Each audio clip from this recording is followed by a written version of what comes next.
மகாபாரத போரான குருக்ஷேத்திர போருக்குப் பிறகு பாண்டவர்கள் செய்த பாவங்களால் குற்ற உணர்ச்சியில் தவித்தனர்.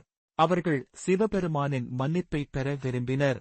ஆனால் சிவன் அவர்களைச் சந்திக்க விரும்பவில்லை. பாண்டவர்கள் காசியை அடைந்தபோது சிவன் அங்கிருந்து ஏற்கனவே புறப்பட்டுவிட்டார். சிவன் தங்களைத் தவிர்ப்பதாக உணர்ந்த பாண்டவர்கள் காடுகள் மற்றும் மலை பள்ளத்தாக்குகள் வழியாக சிவனைத் தேடித் தொடர்ந்து பயணித்தனர். சிவன் குப்த காசி, மறைக்கப்பட்ட காசி என்றழைக்கப்படும் இடத்தை அடைந்தபோதும் பாண்டவர்கள் அங்கு வருவதை அறிந்தார். எனவே அவர் இமயமலைக்கு மேலும் உயரே சென்று காளை, நந்தி உருவம் எடுத்து மேய்ச்சலில் இருந்த ஒரு மந்தைக்குள் மறைந்து கொண்டார்.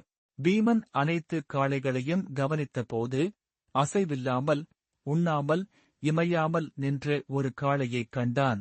அது சிவன்தான் என்று உணர்ந்த பீமன் அதன் பாதைகளை மறித்து அக்டோபர் காளையின் வாலை இறுகப் பிடித்தான். அப்போது அந்தக் காளை பூமியைப் பிளந்து பூமிக்குள் மறைந்தது. அதன் உடல் பூமிக்கு அடியில் சென்றபோதும் அதன் முதுகு திமில் மட்டும் மேற்பரப்பில் நிலைத்தது. இந்த திமிலே கேதார்நாத் ஜோதிர்லிங்கமாக மாறியது. சிவனின் உடலின் மற்ற பாகங்கள் இமயமலையில் உள்ள மற்ற 4 புனித தலங்களில் தோன்றின. சிவனின் கைகள் துங்கநாத்திலும், முகம் ருத்ரநாத்திலும், தொப்புள் மத்திய மகேஸ்வரத்திலும், சடை கல்பேஸ்வரத்திலும் தோன்றின. இந்த 5 புனித இடங்களும் சிவனின் பாகங்கள் நிலைத்திருக்கும் பஞ்ச கேதாரமாக மாறியுள்ளன.